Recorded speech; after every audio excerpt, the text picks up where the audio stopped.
안녕하십니까. 행복한 아침 이재용입니다. 안녕하세요. 장예인입니다. 네, 오늘은 목요일이고요. 우리 주변에서 일어나고 있는 일, 핫 이슈 세 가지를 통해서 한번 얘기 나눠보도록 하겠습니다. 네, 그에 앞서서 오늘 날씨부터 전해드리겠습니다. 오늘은 찬 이슬이 맺히기 시작한다는 절기 한로입니다. 오늘 아침 역시도 제법 쌀쌀하게 출발하겠고요. 강원 산지와 또 강원 내륙을 중심으로는 아침 시간 짙은 안개가 끼는 곳도 있겠습니다. 또 일부 해상에는 풍랑특보가 내려질 것으로 예상되는데요. 특히 동해안에는 너울이 밀려들 것으로 보여서 안전사고에 주의하셔야겠습니다. 또 오늘 미세먼지 농도는 모든 지역에서 좋음 수준 예상됩니다. 이어서 오늘 자세한 기온 살펴보시면요. 오늘 아침 기온 6도에서 17도, 한낮 기온은 18도에서 24도까지 오르겠습니다. 여전히 일교차 크게 벌어지는 만큼 오늘도 옷차림 신경 쓰시기 바랍니다. 오늘은 10월 8일 목요일 행복한 아침 지금 시작합니다.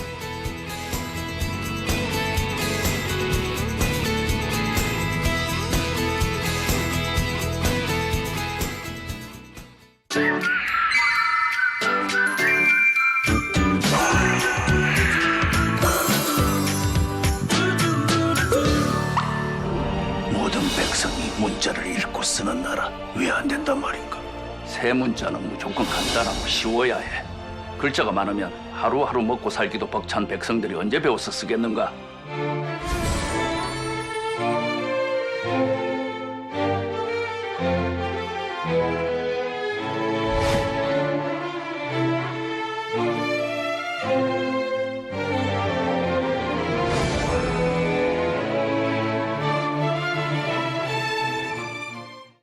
나란 말씀이 딘국에다 문자와로 서로 삼았대 아니할세. 잘 아시죠?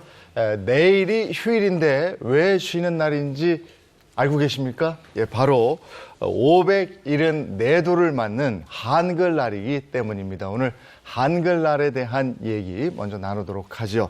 이진식 문체부 문화정책관과 함께 오늘 한글날의 의미와 국제적 위상이 급부상한 한글을 어떻게 세계화할 것인지 여기에 대한 얘기를 나누겠습니다. 어서 오십시오. 네, 안녕하세요. 네, 반갑습니다. 이 한글날은 한글의 창제와 반포를 기념하고 그 우수성을 기리기 위해서 제정된 국경일인데요. 오늘날 우리에게 한글날은 어떤 의미가 있을까요? 맞습니다. 방금 이재용 아나운서께서 한글날을 설명해 주셨잖아요. 네. 바로 내일이 한글, 우리의 자랑스러운 글 문자라고 할 수 있는 한글의 생일입니다. 네.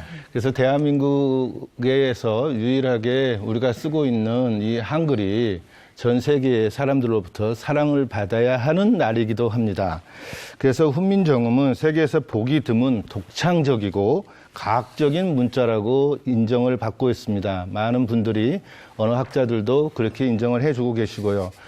그런데 한글은 우리가 쓰는 말과 글이기도 하지만 이미 출판이나 영화, 드라마 그리고 건축에서도 쓰고 있는 문화 자원이기도 합니다. 네. 그만큼 경쟁력이 많은 우리의 소중한 자원이라는 것입니다. 네, 네. 그렇습니다. 우리 모두가 느끼고 있는 거죠. 세계적으로 내세울 수 있는 우리의 문화유산, 자랑스러운 한글입니다. 그래서 문체부에서는 해마다 한글날 많은 행사를 열고 있었는데 올해는 다 아시겠습니다만 코로나 시국이라 네네. 어떻게 올해는 행사를 전개할지 그게 또 궁금해요. 네, 생일날 상을 걸게 차려야 되지 않겠습니까? 네. 그런데 안타깝게도 코로나 상황이잖아요. 그래서 비대면으로 저희가 준비를 해왔습니다. 그래서 국내뿐만 아니라 전 세계에서 함께 나누는 그런 한글 주간을 만들었습니다. 네. 그래서 10월 5일부터 11일까지 금년도 한글 주간을 통해서 많은 분들이 행사에 참여할 수 있도록 만들었습니다. 일단 한글날 전야제, 오늘을 전야제로 생각해 주시면 좋겠고 그 전야제에서 우리 한글을 발전시키신 분들을 위한 세종문화상을 시상을 하게 되겠습니다. 네. 오늘 밤 6시에 국립한글박물관에서 이루어지고요. 이어서 7시에 우리 이재용 아나운서께서 또 한글 언어의 품격을 말하다는 네. 주제로 함께 이야기 나누는 시간이 되겠습니다. 예. 네. 그리고 내일은 10시에 경북궁 수정전에서 한글날 경축식이 있습니다. 이 수정전이라는 곳이 바로 집현전이 있었던 곳이기도 네. 합니다. 예. 그리고 7시에는 한글과 세종대왕에 대해서 문제를 풀어보는 각야 겨루기 결선이 있는 날이기도 합니다. 예, 이 밖에도 한글 주간 누리집에 들어오시면 다양한 전시, 공연, 체험 등이 준비되어 있거든요. 그러니까 시간과 장소에 구애받지 말고 한 번쯤 들어와 보시면 소중한 우리 문화유산 한글에 대한 생각을 다시금 해볼 수 있으실 겁니다. 네, 그리고 또 굉장히 반가운 소식들이 들려오던데요. 해외에서도 한글날을 기념하는 행사가 또 굉장히 많이 열리던데요. 예, 맞습니다. 우리 국민이 제외에서 살고 계신 게 193개국에 750만 명이 정도 됩니다. 네. 그리고 최근에 한류가 또 바람이 불면서 네. 한류 동아리가 속해 있는 분들이 한 1억 명 정도가 됩니다. 네. 그렇기 때문에 국내뿐만 아니라 외국에서도 함께 나눌 수 있는 프로그램을 만들었는데 한국 문화를 소개하는 한국문화원이 있습니다. 네.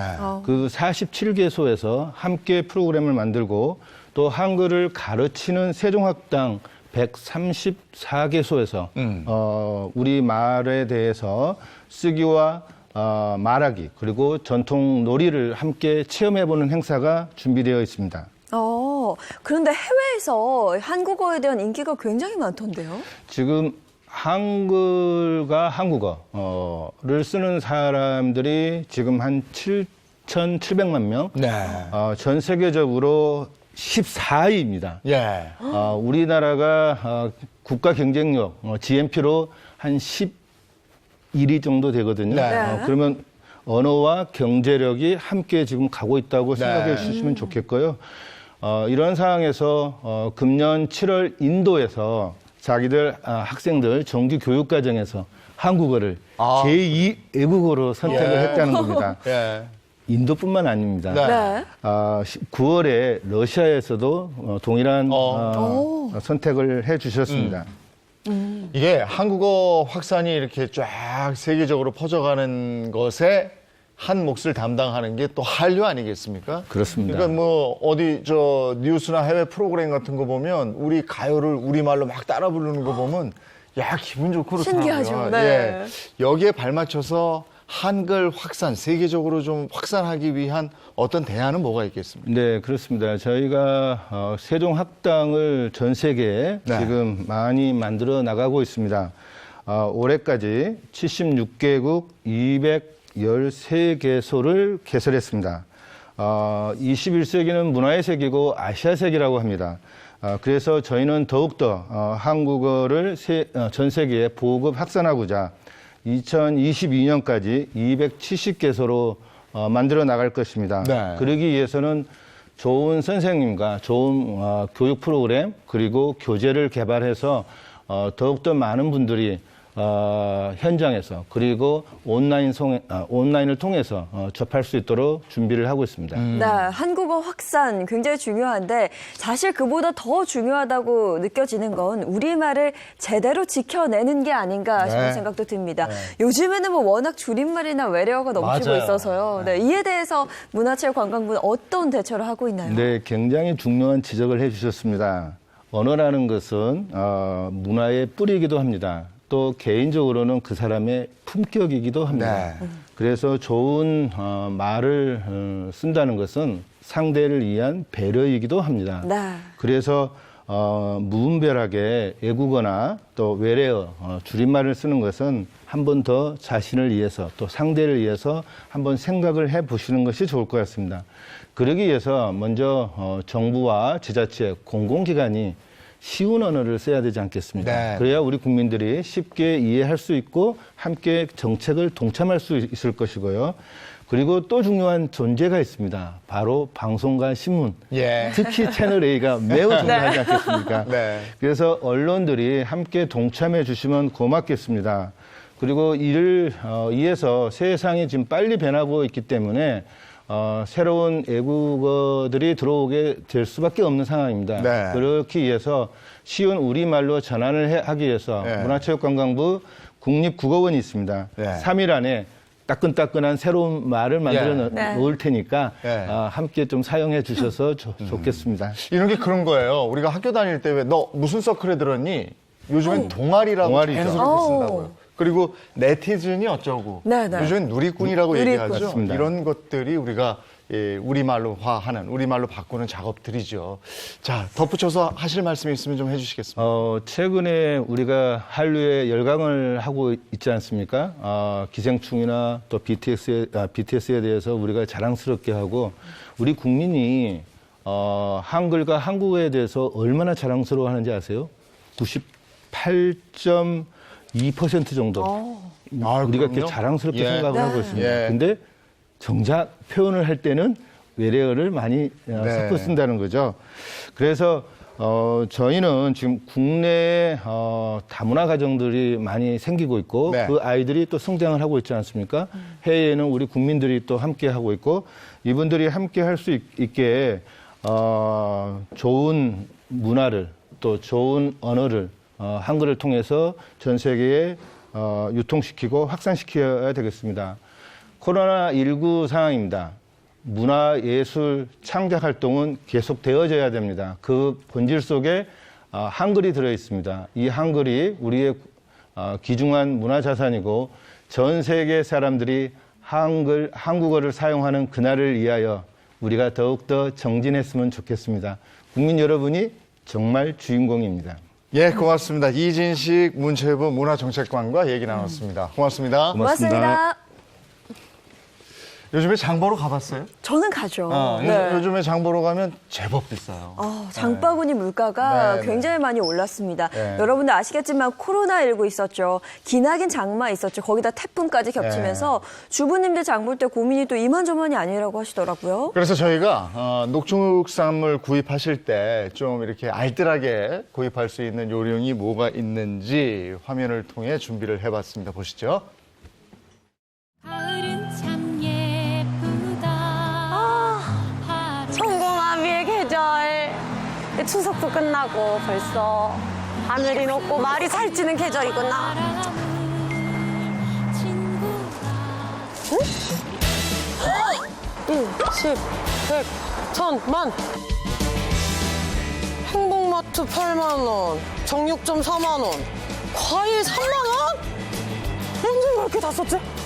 아니, 다 식비로만 쓴 건데? 텅텅 빈 내 통장. 다시 보여줘. 코로나19 때문에 우리 경제는 매일같이 빨간불이 켜지고 있습니다. 폭염으로 과일과 채소 가격이 오를 대로 올랐는데 장마와 태풍 때문에 우리 집 밥상에도 재난이 닥쳤다. 전 세계를 강타한 신종 코로나 바이러스 감염증과 긴 장마로 인해 무섭게 치솟은 물가. 장 볼 때마다 고민이 많은 주부들을 도울 방법 없을까요? 자, 이제부터 주목! 가정경제도 살리고 지역경제도 살리고 판매자와 소비자 모두에게 이득이 되는 착한 소비법. 제가 지금부터 알려드릴게요. 여러분, 안녕하세요. 방글해, 방글해. 가수 신나라입니다. 올해는 코로나19 때문에 경제 상황도 어려워지고 제 주머니도 텅텅 비어서 어려워졌어요. 근데 여러분, 제가 농축산물을 알뜰하게 구입할 수 있는 꿀팁 준비했거든요. 그럼 그 꿀팁 저랑 같이 알아보러 가시죠. 저만 따라오세요. Follow, follow me.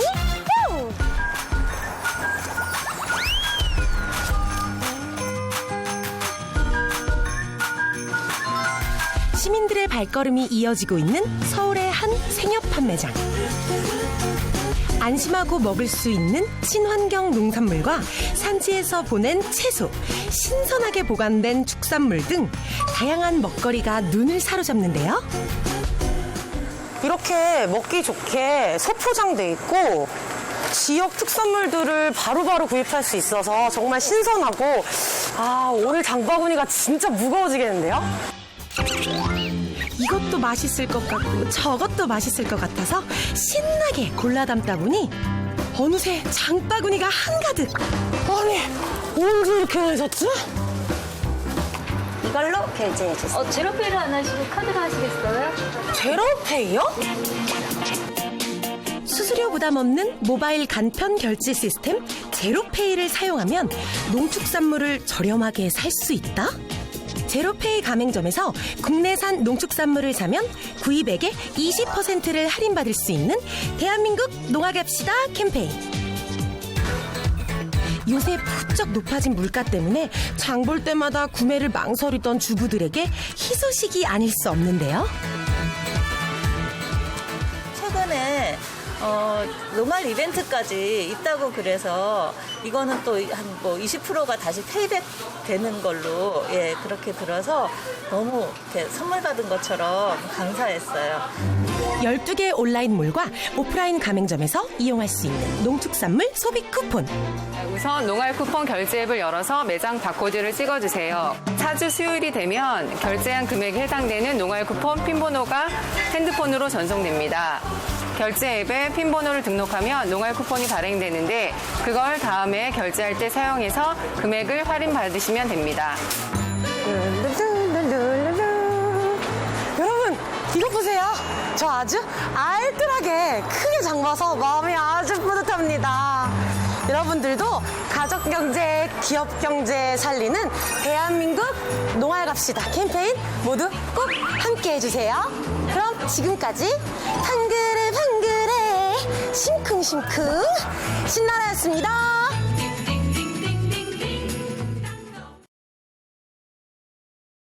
네, 저 정보 이용하셔서 우리 농축산물 알뜰하게 구입하시기 바랍니다. 이번에는 우리 일상에서 일어나는 일들을 탑3로 모아서 얘기 나누는 시간입니다. 고현준 시사평론가, 이호선 심리상담 전문가, 심리 읽는 엄빠 권영찬 씨, 어서 오세요. 반갑습니다. 반갑습니다. 예, 내일이 뭐 앞에 말씀드렸습니다. 네. 한글날이에요. 한글날. 예, 뭐 하세요? 글쎄요, 제가 한글날 뭘 특별히 한 게 있나? 뭐 일상과 비슷하게 지낼 그렇죠? 것 같아요. 네. 다만 좀 외국어나 외래었을 때 약간 신경이 쓰이겠죠. 그럼요. 이게 한글날 되면 일단 국기개양 하잖아요.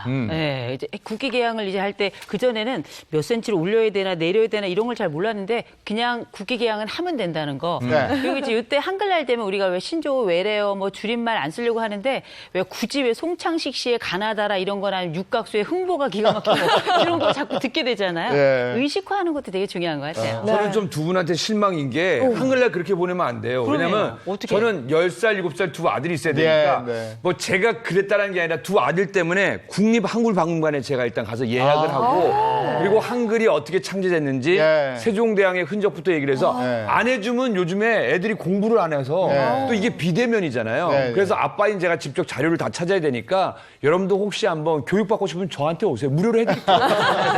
한글박물관 저 아이들이 있으면 좋네요. 뭐 아이들이 없더라도 한번 가볼만 합니다. 저도 가봤더니 괜찮더라고요. 네. 예. 자, 첫 번째 이슈부터 한번 보겠습니다. 네, 금주시 탑3. 3위입니다. 광화문 내일 또 봉쇄되납니다. 미로처럼 울타리가 쳐 있고 경찰관들이 길목을 막고 서 있습니다. 광화문 광장으로 이어지는 지하철 출입구는 차단됐고 무정차를 날리는 안내 문구가 붙었습니다. 경찰이 광화문에서의 집회와 기자회견을 금지하면서 대중교통을 우회시키고 진입로도 막은 겁니다. 곳곳에서 집회 참가자들과 경찰 사이에 실랑이도 벌어졌습니다. 오늘 제가 선거에서 발표할 사람인데 이들이 지금 이걸 못하게 하는 거예요. 여보세요. 위험성 자의적으로 판단하지 마.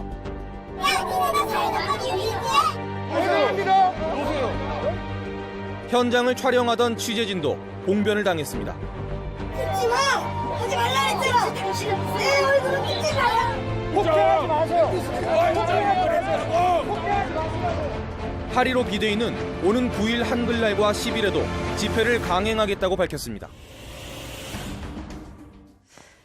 네, 지난 개천절 광화문 집회 풍경이었습니다. 경찰은 지난 개천절 집회에 이어서요, 오는 이 한글날 집회에서도 이 차벽 설치를 예고를 하면서 논란이 좀 빚어지고 있습니다. 개천절 집회한다고 그랬을 때도 걱정 어린 시선이 좀 많았었고요. 그렇죠. 그때 하늘은 열리고 땅은 막혔다 뭐 이런 얘기도 있었는데 그때 당시에도 사실 굉장히 모임에 대해서 걱정도 많았습니다만 아니나 다를까 시간 조금 지나고 나서 뭐 경찰 그때 우리 8.15 때도 모였을 때 경찰들도 감염이 되고 하면서 걱정 어린 시선이 많았는데 뭐 좀 막히긴 했습니다만 제일 걱정인 건 우리가 지금 화면에서 봤지만 이분들이 대부분 다 고령자들이 많으시잖아요. 제일 걱정은 아프실까 봐 그게 걱정이에요. 저 같은 경우는 좀 걱정되는 게 사실은 이게 무증상자가 제일 위험한 게 저희 어머님 같은 경우에도 이게 지하철이 무료다 보니까 지하철 같은 걸 많이 이용하는데 내가 아프지 않는 사람은 혹시 나는 괜찮겠지 하고 여러 군데를 가다 보면 이게 사실은 또 전파의 원인이 될 수 있거든요. 뭐 여러 가지 걱정을 했는데 그게 이제 저기서 저렇게 몸싸움을 하는 이유는 원천 봉쇄 차벽을 세웠어요. 그래서 아예 못 들어가게 했는데 여기에 대해서 말이 많았죠. 그렇습니다. 일단 사진이 한 장 준비되어 있는 걸로 알고 있는데 사진 한번 보시면서 이야기를 나누면 좋을 것 같아요. 지난 이제 개천절 당일날 그 채널A 광화문 본사에서 찍은 사진이 마련이 되어 있는데요. 저기도 보면 뭐 차벽 설치되어 있는 것들 다들 알고 계실 테고 뭐 경찰에서 저거 봐. 네, 저거죠. 난 베를린 장벽인 줄 알았어요. 경찰에서 이 차벽을 설치한 이유는 분명히 있죠. 뭐 방역을 우선으로 하기 때문에 차벽을 설치한다. 그런데 또 이 집회를 하겠다라는 분들은 이제 국민의 기본권, 우리나라 헌법에는 집회 자유가 있으니까요. 그러니까 기본권이냐 방역이냐 이걸 두고 이제 논란이 계속 뜨거웠던 것인데 뭐 이날 광화문뿐만 아니라 이게 검문도 서울시 곳곳에서 이루어졌었거든요. 한강 18개 다리에서 검문이 이루어졌었고 그리고 또 이 90개 정도의 검문소 설치해가지고 검문을 했었는데 그날 다들 기억나시겠지만 이제 드라이브 스루 방식의 새로운 형태의 또 시위 또 집회 모습이 나왔어요. 경계 올리고. 그렇죠. 허가가 된 게 이제 9대 미만이 가능하다라는 게 있었는데 이 부분들도 이제 통제 속에서 집회가 진행되기도 했었습니다. 네, 그럼 당시 광화문에 있던 시민들의 반응은 어땠는지 그 이야기를 듣고 오겠습니다. 그냥 카페 가려고 했는데 다 막혀 있어서 택시를 타야 되는 상황입니다. 일반 시민으로서는 좀 당황스럽죠. 다른 시민분들의 안전이나 뭐 코로나 확산 이런 거를 방지하기 위해서 이런 조치를 하신 게 아닌가 이런 생각은 좀 그런 부분에서는 이해가 좀 되지 않나 이런 생각이 있어요. 오늘이 원래 좀 되는 날이거든요. 왜냐면 추석 끝나고 나서 광화문 이쪽 놀러 가고 물건 많이 나가는데 전혀 없잖아요. 네, 시민들의 반응은 좀 엇갈리는 모양새입니다. 특히나 인터뷰 속에 인근의 상인분들은 하루 장사를 망쳤다고 또 굉장히 또 분통을 터뜨리는 모습이기도 해요. 그러니까 제가 2002년 월드컵 때 또 20일 상주하면서 거기 인터뷰를 다 했는데요. 그러니까 매번 행사가 있을 때마다 사실은 저곳은 아침, 점심, 저녁을 저기서 해결해야 되는데 문제는 서울역 광장 앞에도 그렇고 시민들이 이 쉬면서 많이 나가는 곳이거든요. 그러니까 그런 분들이 그러니까 장사는 어떤 분들은 3시간 만에 문을 닫아서 결국은 소상공인의 피해가 많이 컸습니다. 반대편 쪽으로 가는데 택시 타고 갔다. 뭐 이런 얘기도 있는데 글쎄 전에도 이런 적이 있었죠. 차벽을 세워서 시위를 막은 적이 있었죠. 많은 분들이 기억하고 계실 거예요. 일단 제일 먼저 등장했던 건 2008년이었습니다. 당시에 이제 광우병 촛불 집회가 있을 때 컨테이너로 이렇게 벽처럼 쌓았던 것들 기억하실 거예요. 지금 보이는 저 장면인데 뭐 당시 대통령 이름 딴 산성 이런 얘기들까지 나왔던 거고요. 그리고 그 다음에였던 2009년에 고 노무현 전 대통령 그 조문객들이 그러니까 덕수궁 방면으로 이제 진입하려고 할 때 경찰에서 이른바 버스로 막으면서 차벽이라는 걸 처음 만들었었던 그런 상황들이 연출이 됐습니다. 이때 그 시위를 주최했던 측에서 이제 헌법 소원 심판을 청구했었습니다. 이게 뭐 법에 저촉되는 거 아니냐라는 얘기였는데 당시 헌재에서 결정을 했던 내용은 이 경찰이 이 서울광장을 경찰버스로 둘러싼 것은 이게 일반적인 시민들의 행동 자유권을 침해하는 것이다. 그러니까 위헌이라는 판정을 내린 바가 있어요. 다만 이 차벽이라는 게 이제 최후의 어떤 수단으로만 사용될 수 있는 그런 어떤 결정이 있었던 것이죠. 네, 하지만 경찰 측은 어쩔 수 없었다, 어쩔 수 없는 선택이었다 이런 반응이에요. 일단 경찰 얘기는 제일 먼저 방역이라는 겁니다. 지금은 그 무엇보다 우선되는 게 방역이기 때문에 어쩔 수 없었다, 불가피한 선택이었다라는 설명을 하고 있는데 그 2015년에요. 그 뭐 백남기 농민이 안타깝게 목숨을 잃었던 사고가 있었던 민중 총궐기 사건들 기억하실 텐데요. 그러니까 경찰에서는 이제 집회 참가자들이 뭐 범죄 피해 예방이라든지 또 이런 어떤 불법적 행동을 제지하기 위해서 차벽을 설치한 것이다. 이런 얘기를 했었었고 당시에도 이제 불가피성을 얘기했었고 이게 법원에 따라서 인정받은 바가 있거든요. 그러니까 어떤 최후의 수단으로서의 차벽은 뭐 여러 가지 그 해석의 여지는 있습니다만 일정 부분 허용되는 부분들이 또 있는 것이죠. 감염 예방 목적에서 미리 선제 조치했다 이런 건데 어떻게 보셨습니까? 네, 뭐 이게 참 어려운 문제인 것 같아요. 왜냐하면 우리가 민주주의에서 집회의 자유라는 건 대단히 중요한 것이기 때문에 헌법의 기본권으로 보장이 돼 있기는 한데 문제는 이 지침 자체가 마련이 된 게 우리나라에서는 2017년, 2018년 요 시기였거든요. 네. 그런데 사실 지금 코로나19 상황은 지금 그 헌법 기본권하고 조금 별개로 사실상 굉장히 다른 상황이고 위중하고 또 전파의 가능성이라고 하는 방역 중심으로 생각을 해본다면 이게 좀 경중이 있을 수는 있습니다만 제가 볼 때는 이거는 우선순위의 문제가 아닌가. 그래서 이건 좀 방역에 조금 방점을 줘야 되지 않나 이런 생각이 좀 듭니다. 네. 생명권과 집회의 자유. 그렇죠. 그렇습니다. 이게 뭐 코로나19가 이제 확산되고 또 장기화되고 있잖아요. 지금 여기서 이제 말씀하신 이제 방역 또 국민의 생명권 여기에 이제 헌법적 가치인 집회의 자유 이게 도대체 어떻게 해야 될 것인가라는 뭐 논의들이 진행이 되고 있는데 이게 뭐 외국 사례들 좀 보면 이해하기 쉬울 것 같아요. 왜냐하면 그 유럽 같은 경우에는 이 시민의 어떤 시민권, 이 자유권에 대해서 굉장히 그 이해도가 높고 그들은 굉장히 중요한 가치로 생각하고 있는데 다만 지금 코로나19라는 지금 특별 상황이잖아요. 그러니까 아주 구체적으로 사례별로 이건 된다 안 된다를 나누면서 지금 판단을 하고 있거든요. 지금 우리에게도 이런 것들이 좀 필요하지 않을까. 아주 뭐 원론적인 얘기입니다만 이 뭐 생명권과 또 이제 헌법적 가치 함께 좀 논의를 하는 그런 장이 좀 펼쳐졌으면 좋겠습니다. 네. 그런데 지난 8.15 광복절 집회를 돌아보면요. 그 집회로 인해서 확진자가 600명을 넘어섰고요. 또 앞서도 이야기했지만 현장에 배치됐던 경찰관도 8명이나 확진이 됐습니다. 개천절 집회 때는 좀 어땠나요? 개천절 집회 때도 마찬가지였어요. 그러니까 4명의 경찰관이 또 유증상자로 판단이 됐었고 뭐 함께 있었던 경찰관 중에 4명이 확진이 됐으니까 또 옆에 있던 분들도 검사를 해야 되잖아요. 1000명 이상의 경찰들 또 진단검사까지 이루어졌었죠. 한글날 2000여 명의 집회를 하겠다. 보수단체 이렇게 얘기했는데 글쎄 어떻게 지금 하고 있습니까? 경찰에서는 일단 집회금지 명령을 내렸습니다. 그런데 이제 뭐 이 시위를 하겠다는 집단은 이 집행금지에 대해서 이 법원에 대해서 가처분 신청을 또 내고 있거든요. 그러니까 이게 뭐 서로 법적으로 부딪히고 있는 상황인데 글쎄요, 이게 집회를 하겠다는 측은 어떠한 형태로든 강행하겠다라는 의지고 경찰은 원천 차단하겠다. 이번에도 차벽을 세우겠다. 강경 대응을 예고하고 있습니다.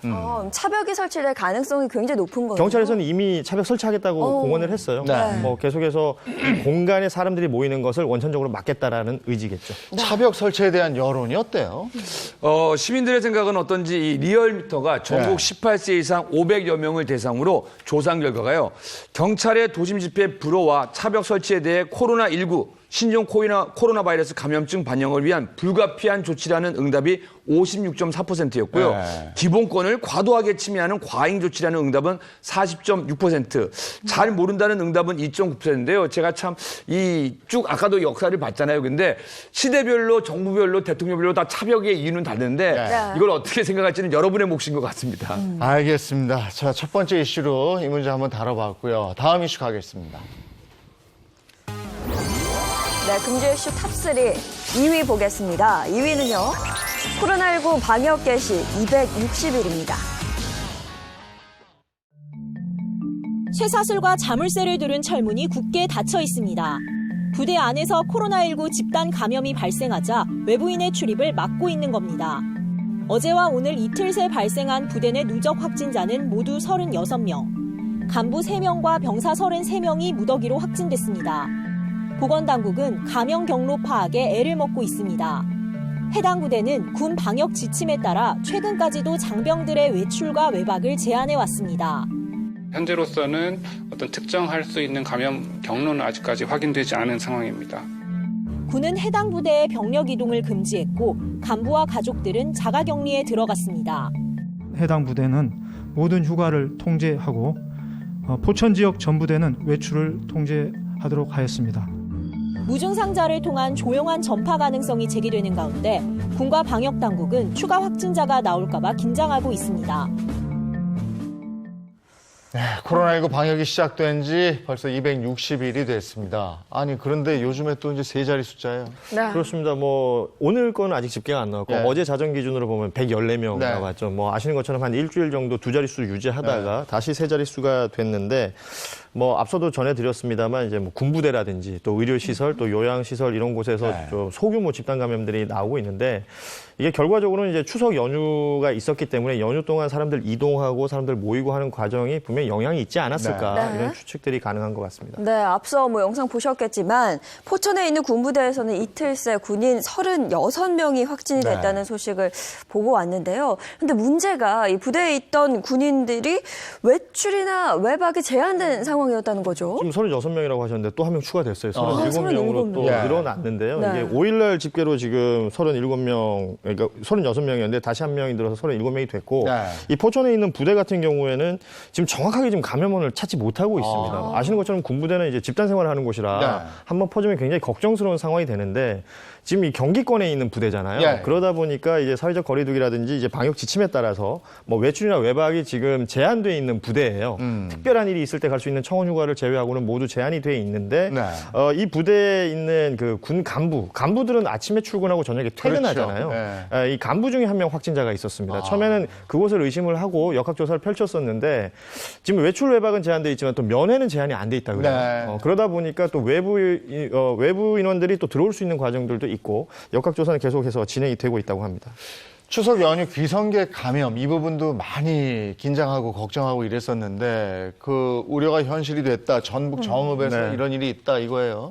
이 양지마을이라는 곳인데 지금 뭐 코호트 격리라고 그러죠. 완벽하게 지금 차단되어 있는 상황에서 지역 주민들 지금 생활을 하고 계십니다. 50대 남성이 추석 연휴에 이곳을 이제 고향 방문을 한 거죠. 고향 방문하면서 그 남성이 확진자를 만난 적이 있었기 때문에 이게 집단 감염으로 이어진 것 아니냐라는 그 역학조사 진행 과정이 있었는데요. 여기서 좀 추가됐던 내용이 또 있습니다. 추석 전에 이 마을에서 이제 어떤 결혼식이 있었고 결혼식 피로연을 그 집 마당에서 이제 펼친 적이 있었는데 이때 외부에 사시던 분들도 방문을 했었고 연마을도 왔다면서요? 연마을에서도 오고 했기 때문에 이런 것들이 더 걱정이 되는 상황이고 정읍 상황이 지금 이 마을에서는 13명 그 감염이 돼 있는데요. 뭐 그 옆에 있는 임실이라든지 또 경상도 같은 경우에는 대구에서도 연휴 이후에 계속해서 확진자 나오고 있고 부산 대전에서도 2명씩 나왔습니다. 지금 걱정인 게 사실은 우리가 지금 귀성과 관련해서 지금 며칠 안 지났잖아요. 근데 사실 우리가 잠복기가 지금 코로나가 2주까지 간다 혹은 그보다 간다 이런 얘기도 지금 있는 상황이라 그 이후로 어떤 식으로 얼마나 더 감염이 더 발생하고 이 부분에 대해서 어려움을 겪는 분들이 생길까 봐 좀 걱정을 좀 많은 편이에요. 네, 근데 최근에는 미국도 코로나19로 뭐 계속해서 논란이 이어지고 있는데요. 최근에 트럼프 대통령이 코로나19 확진 판정을 받았는데 그보다 더 논란이 됐던 건 확진 판정을 받은 이후에 트럼프 대통령의 행보였습니다. 영상 보고 오시죠. 트위터를 통해 깜짝 외출을 예고한 트럼프 대통령. I also think we're going to pay a little surprise to some of the great patriots that we have out on the street. I'm not telling anybody but you, but I'm about to make a little surprise visit. 그리고 몇 분 뒤 트럼프 대통령은 검은색 SUV를 타고 군병원에서 나와 지지자들을 향해 손을 흔듭니다. 건재를 과시하고 지지층을 결집하기 위해 드라이브스루 유세에 나선 겁니다. 의료진도 이르면 내일 퇴원도 가능하다는 소견을 내놨습니다. And if he continues to look and feel as well as he does today, our hope is that we can plan for a discharge as early as tomorrow to the White House where he can continue his treatment course. 하지만 트럼프 대통령이 방역 지침을 무시한 채 독불 장군처럼 행동한다는 비판도 나옵니다. Masks or no masks, being inside a vehicle that is hermetically sealed circulates virus inside and potentially puts people at risk. 트럼프 대통령이 국민들을 안심시키려 여러 이벤트를 벌이고 있지만 진정성이 없다는 비판도 만만치 않습니다.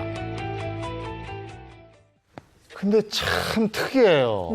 그리고 저분은 세계적으로 영향력을 행사하는 분이라 우리가 꼭 이렇게 뉴스마다 짚어보잖아요.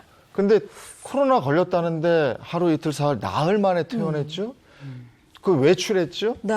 아니 그리고 이게 지금까지 제 코로나 상식으로는 이해가 안 되는 부분이에요. 웃음밖에 안 나요. 네. 우리의 상식으로는 이해하기 힘든 행보를 보이고 있습니다. 그러니까 왜 의료진들이 퇴원을 시켜줬을까라는 의구심도 들잖아요. 근데 퇴원을 시켜줬다기보다는 대통령이 퇴원을 강행했다라고 표현하는 게 맞을 것 같아요. 참모진들의 의료진들은 퇴원을 모두 말렸다고 합니다. 그럼에도 불구하고 트럼프 대통령이 퇴원을 고집한 것으로 알려졌는데 지금 보시는 이 장면이 입원하고 다음 날이에요. 그러니까 치료를 받아야 되는 상황인데 저때 그러니까 일종의 드라이브스루 유세를 했다라고 표현을 하는데 차 안에서 지지자들에게 인사하는 모습이 연출이 됐었는데 저것도 입원하자마자 바로 퇴원하겠다고 워낙에 이제 트럼프 대통령이 고집을 부리니까 의료진들이 일종의 이제 타협안으로 그러면 차 안에서 내리지 않고 한 바퀴 도는 걸로 좀 마무리하자라고 해서 진행이 된 내용이라고 하거든요. 특이해. 사실 뭐 11월 3일이 미 대선입니다.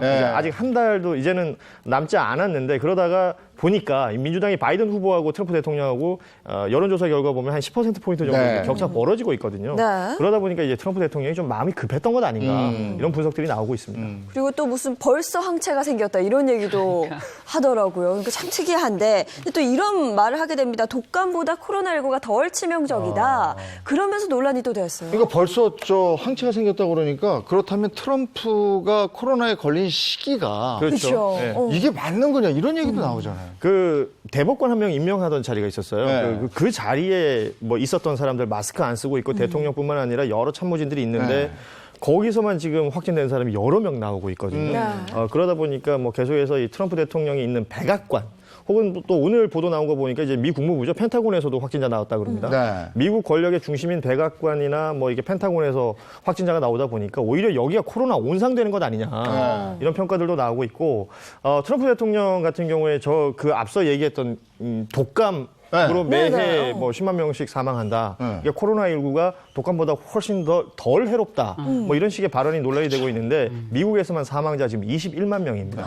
이런 나라의 대통령이 하기에는 굉장히 좀 부적절한 발언이 아니겠느냐 그런 생각이 듭니다. 이게 수치를 잘못 읽었나 저분이?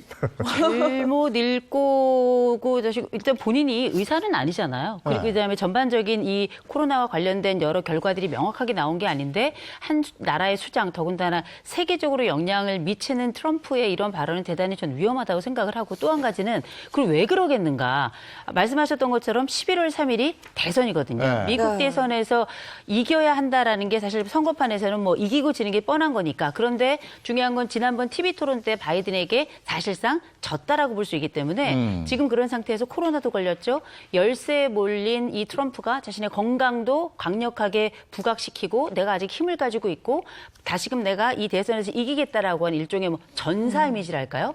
이런 것들을 보여주기 위한 건데 그러기 위해서 지금 누군가를 희생시키고 있는 건 아닌가 이런 생각을 하게 되죠. 아니 백악관도 지금 핵가방 들고 다니는 사람까지 확진이 됐다면서요? 그러니까 지금 뭐 아주 측근 중에 한 명인 케일리 맥커너니라고 백악관 대변인이 있어요. 대변인도 지금 확진됐고 보좌 직원도 2명이 확진이 됐고요. 또 이 백악관 코로나 관련해서 지금 확진자들이 매일 나오고 있거든요. 이게 중요한 겁니다. 이게 왜냐하면 어느 날 어느 시점에서 처음 시작되어가지고 언제 끝날지를 봐야 되는데 백악관이라는 공간은 모든 논의가 진행되는 곳이고 또 그곳에서 이제 뭐 여러 가지 결정이 되면 미국 국민뿐만 아니라 전 세계적으로 영향을 미치는 곳이잖아요. 여기 확진자들이 계속 나오니까 앞서도 말씀드렸지만 여기가 오히려 그 확진자들의 온상되는 것 아니냐 또 이 감염원이 되는 것 아니냐 이런 아주 부정적인 시각들까지 나오고 있습니다. 네, 뭐 앞서 TV 토론 이야기도 하셨는데요. 오는 15일에 2차 TV 토론이 또 예정이 되어 있습니다.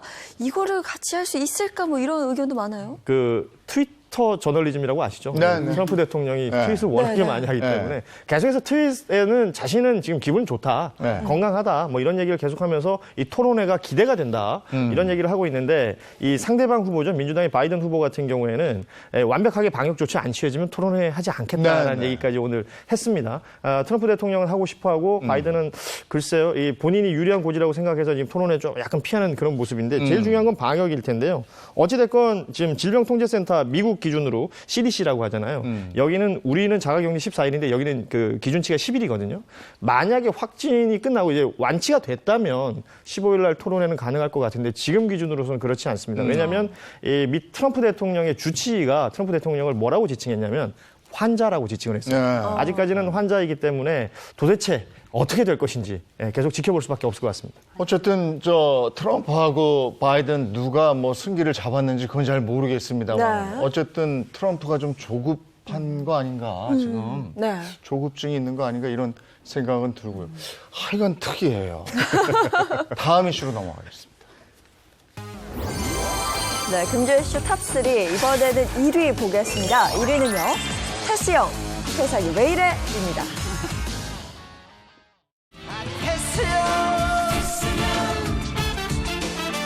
세상이 왜 이래 왜 이렇게 힘들어 테스형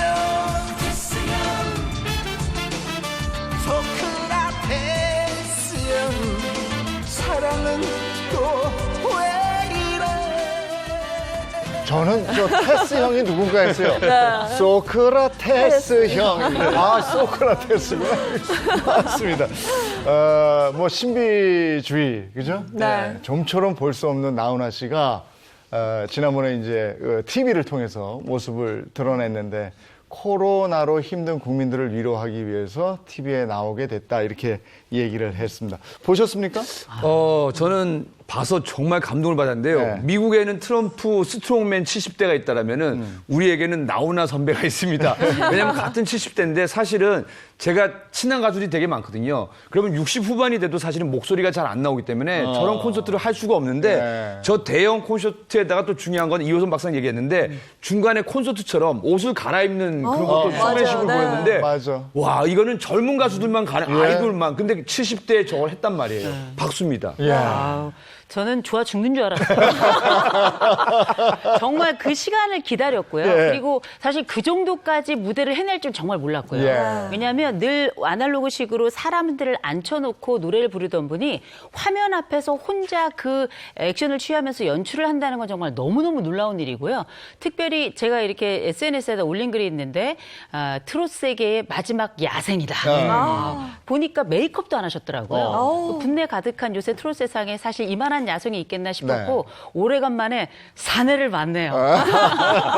저는 뭐 2002년 월드컵 이후에 이렇게 모든 사람들이 들썩이는 이런 경우가 또 있었나 싶기도 했는데요. 앞서 이야기했던 그 테스 형, 소크라테스, 그렇죠?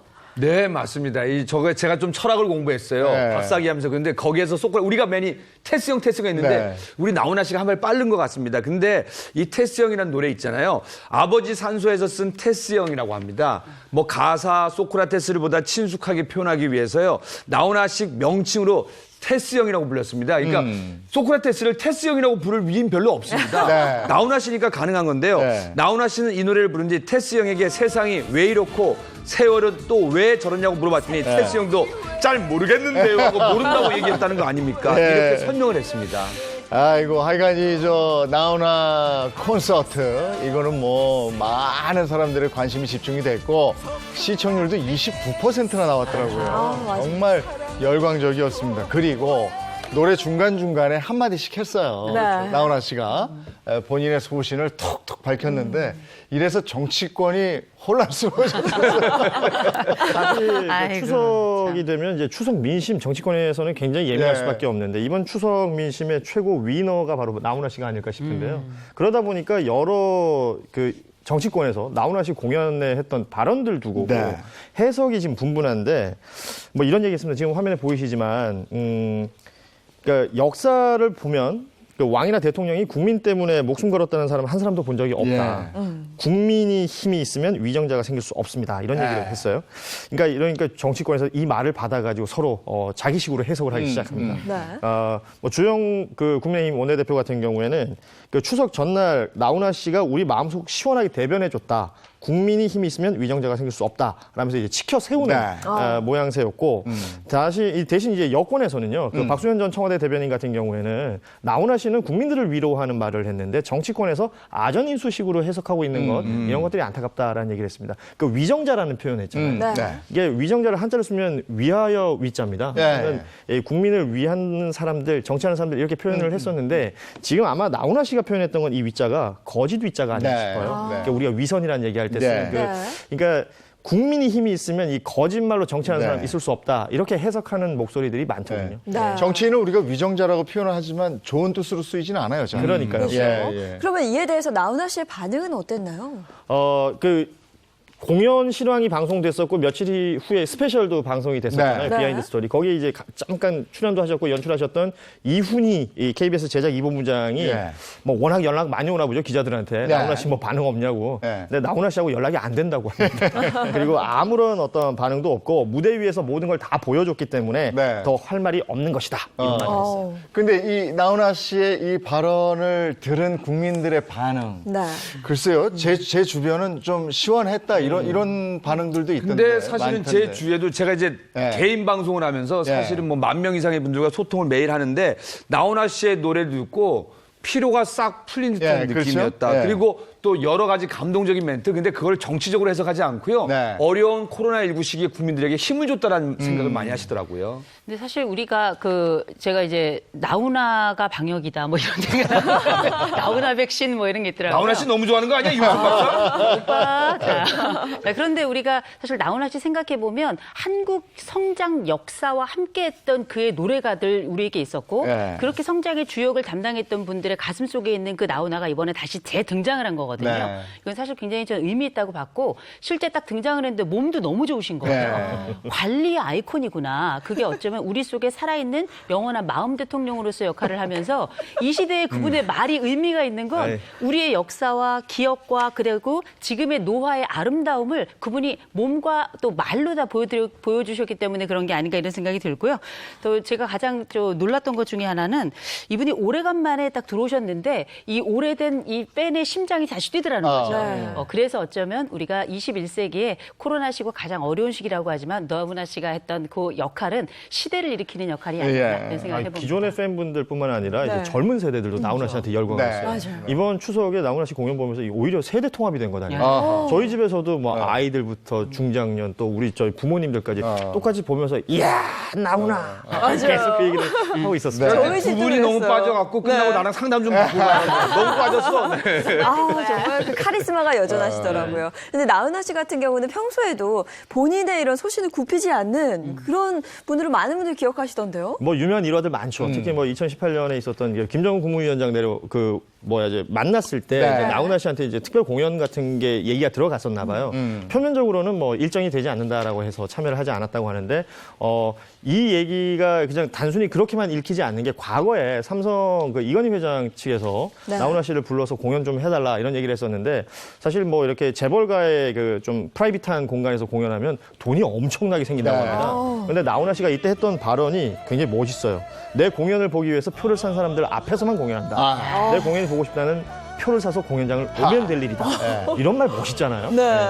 멋있네 진짜. 그런 말 하면서 살고 싶다. 나는 갔을 거예요. 죄송한데. 그럼 이제 나의 상황으로 이렇게 해보잖아요. 멋있어요. 아니 팬들에게 빈과 부를 가리지 않겠다는 거잖아요. 나는 그냥 팬 앞에 서겠다는 거지 부자 앞에 서거나 힘 있는 자 앞에 서지 않겠다라는 의미가 너무 크게 와닿네요. 근데 그거 보면서 역시 인기곡 이제 히트곡이 평생 한 곡만 있어도 평생을 산다고 그러는데 도대체 몇 곡입니까? 66년도에 데뷔하셨더라고요. 천리길이라는 곡으로 데뷔를 했는데 지금까지 발표한 거 따져보니까 2,600곡 정도 됩니다. 근데 이 2,600곡이 히트를 하고 그 안에 뭐 수많은 명곡들이 있는 것도 중요한데 나훈아 씨가 직접 작사 작곡을 하는 곡이 800곡이 넘어요. 그러니까 이번에 나훈아 씨 공연 보고 좀 젊은 세대들이 나훈아 씨 노래를 다시 재해석한 게 가사가 정말 좋더라는 겁니다. 그러니까 이 나훈아 씨의 이제 작사 작곡 능력은 대단히 인정받고 있는데 예전에 이렇게 이혼 관련해서 뭐 소송건들이 있으면서 좀 뉴스에 많이 나오셨었잖아요. 그때 연간 이 저작권료로 받는 게 한 4억에서 5억 정도 될 것이다. 이런 관측들이 나오기도 했었거든요. 그만큼 히트곡이 많은 분이죠. 저작권은 사후 70년이든가요? 네. 그렇죠. 근데 그것도 그 당시의 저작권이죠. 최근에 이 보면요 모든 경연대회에서 전부 나훈아 씨 노래를 불러요. 그럼 방송을 타고 역주행인데 그게 작사 작곡이 다 들어가는데 중요한 건 이게 1990년대부터 앨범 판매와 함께 대규모 공연을 통해서 소통을 했으니까 서태지와 아이도 대표적인데요. 공연 외에는 모습을 보이지 않는 철저한 신비주의 성향. 나훈아 씨도 그때 신비주의로 돌아선 게 아닌가라는 또 전문가들이 판단을 많이 합니다. 네. 나훈아 씨 같은 경우는 뭐 과거에 피습을 당했던 일도 있었다고 들었거든요. 사실은 뭐 저는 태어나기도 전의 일이긴 한데 72년도에 그 시민회관에서 공연하다가 한 남성이 올라오면서 얼굴에 이제 상처를 입어요. 이게 뭐 일명 그 사이다병 테러 이렇게 표현을 하는데 깨진 사이다병으로 나훈아 씨의 얼굴을 가격해서 여기 굉장히 깊은 상처를 입게 되죠. 근데 이제 이 사건 이후에 당시에 라이벌 관계였던 남진 씨 측에서 뭐 사주에서 이런 일이 벌어졌다 이런 루머들도 막 별 얘기 다 했었다고 그러더라고요. 남진 씨도 굉장히 곤혹을 겪었던 그런 사건이 있었죠. 자, 이거 지금 나훈아 씨 얘기하다가 오늘 방송 시간 다 맞추겠습니다. 자, 여기까지 하겠습니다. 네. 예, 도움 말씀 고맙습니다. 고맙습니다. 자, 이번엔 닥터가 간다 시간입니다. 지난 방송에 이어서 바리스타 홍철 씨의 사연 이어집니다. 네, 효심 지극한 딸의 바람처럼 아빠는 건강을 되찾을 수 있었을까요? 영상으로 확인해 보겠습니다.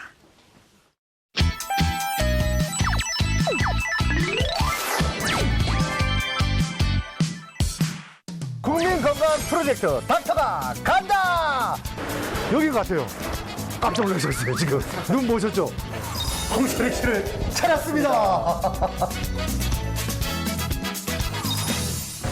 연이은 사업 실패로 무척이나 힘든 시기를 보내고 좋아하는 커피로 일을 다시 시작하면서 평생 직장을 만든 홍철희 씨.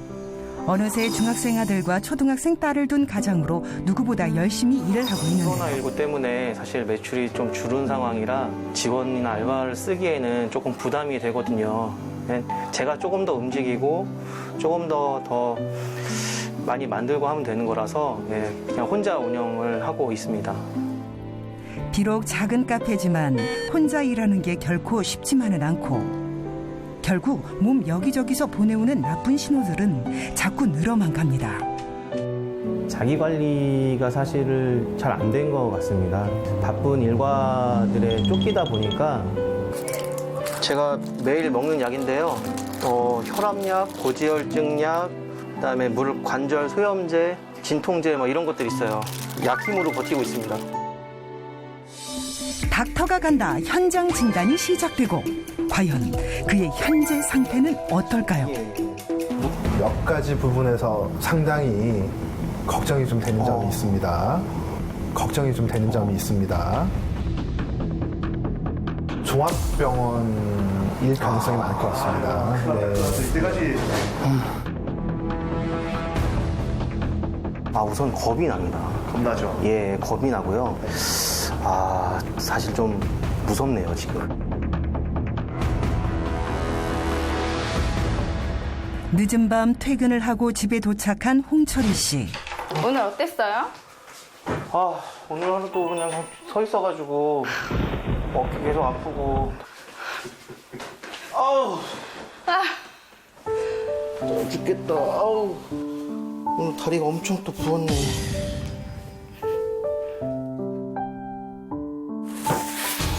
결국 보다 못한 아내가 긴급 조치에 나섭니다. 얼음으로 다리 마사지 좀 하려고요. 오늘 맨날 이렇게 하세요? 네, 일상이에요. 딸은 익숙한 듯 아빠 어깨를 자연스럽게 주무르는데요. 딸의 마음은 어떨까요? 알아요, 고마워. 아빠가 살도 좀 빼고 건강해졌으면 좋겠어. 얼음 찜질 먼저 하자. 그래. 이번 기회를 통해서 몸과 마음을 좀 많이 다독이고 건강해져서 왔으면 좋겠어요. 가족의 간절한 바람처럼 건강을 되찾았으면 참 좋을 텐데요. 호소하신 증상 자체가 거의 머리부터 발끝까지입니다. 할 수 있는 모든 검사를 진행을 해서요. 꼼꼼하게 환자 상태를 한번 살펴볼 예정입니다. 머리부터 발끝까지 모든 검사를 총동원. 통증의 원인을 찾기 위한 의료진들의 노력. 과연 그 결과는? 안녕하세요. 안녕하세요. 네. 상당히 많은 검사를 진행했습니다. 네. 혈액 검사를 쭉 진행을 했고요.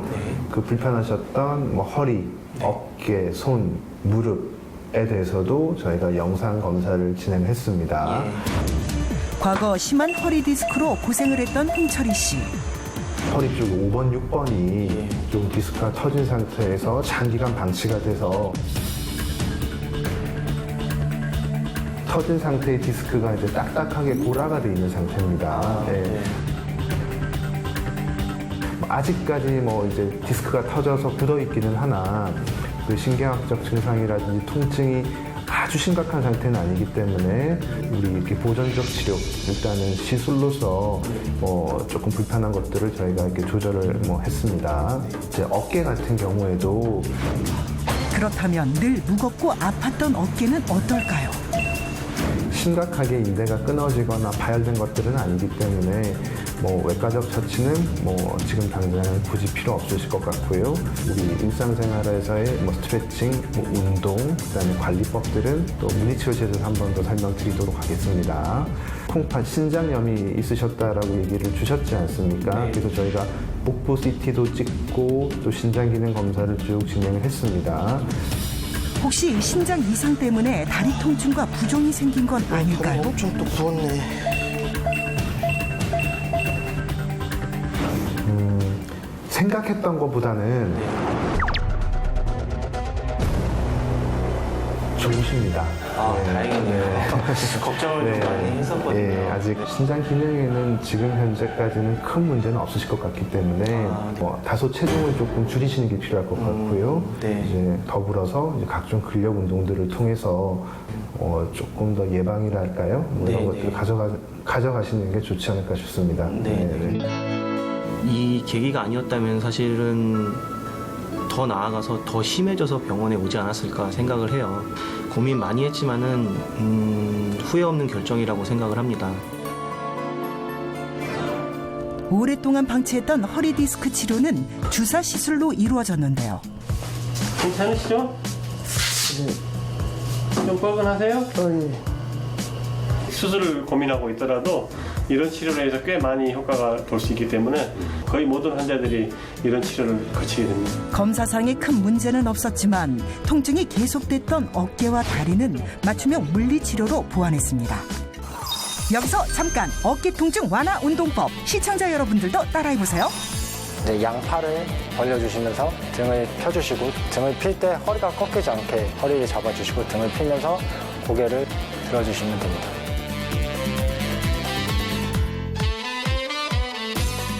벽을 바라보시고요. 어깨 넓이만큼 손을 짚어주시고요. 어깨 뼈들이 모아지지 않게 팔꿈치는 바깥으로 가는 게 아니고 몸통 쪽으로 내려가 주십니다.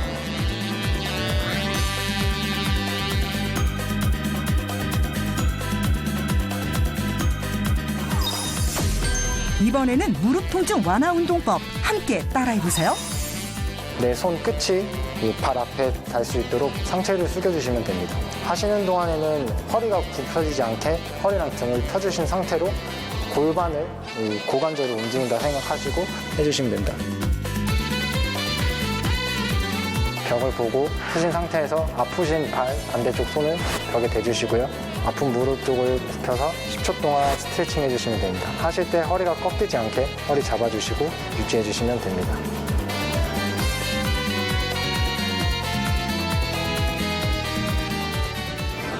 얼마 뒤 홍철희 씨를 다시 만나봤는데요.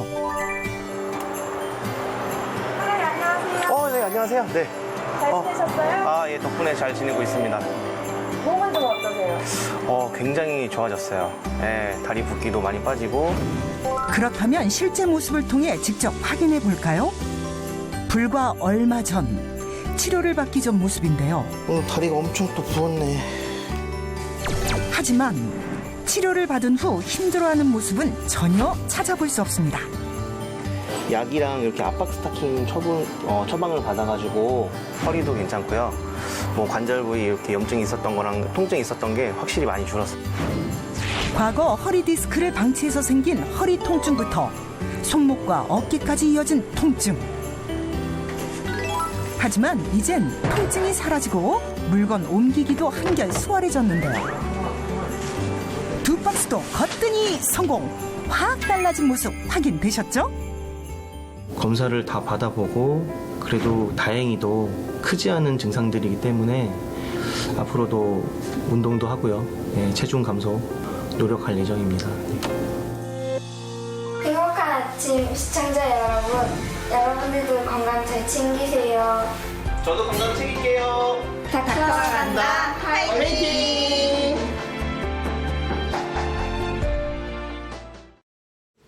다들 걱정했는데 그래도 큰 수술 없이 건강을 회복할 수 있어서 참 다행이었어요. 네, 홍철 씨처럼 이 건강을 되찾고 싶으신 분들 닥터가 간다에 제보를 해주시면 되는데요. 출연 신청 기다리고 있습니다. 신청은 행복한 아침 홈페이지 게시판을 통해서 간단한 연락처와 사연이면 됩니다. 많은 참여 바랍니다.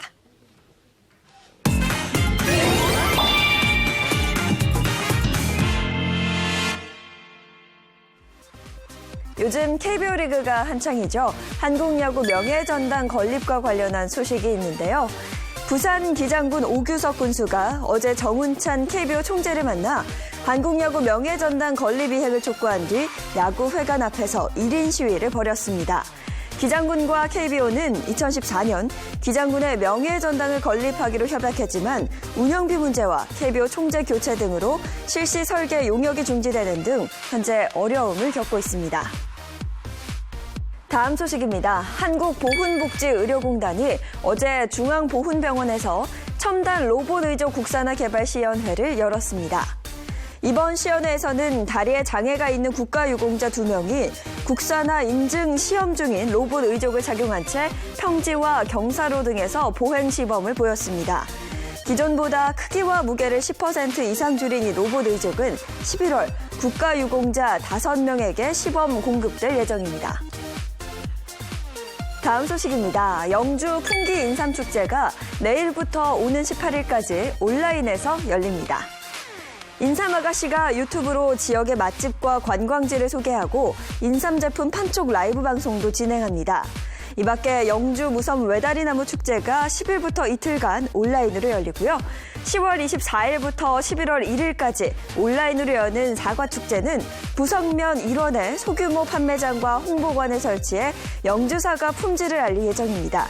관심 있는 분들 참여해보시면 좋을 것 같네요. 내일이 금요일인데 휴일이라 한글날 휴일이잖아요. 그래서 이번 일주일이 더 빨리 간 것 같은 느낌이 있어요. 저는 오늘 목요일이어서 깜짝 놀랐습니다.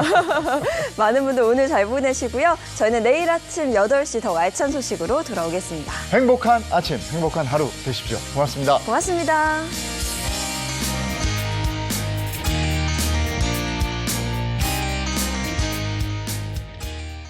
채널 A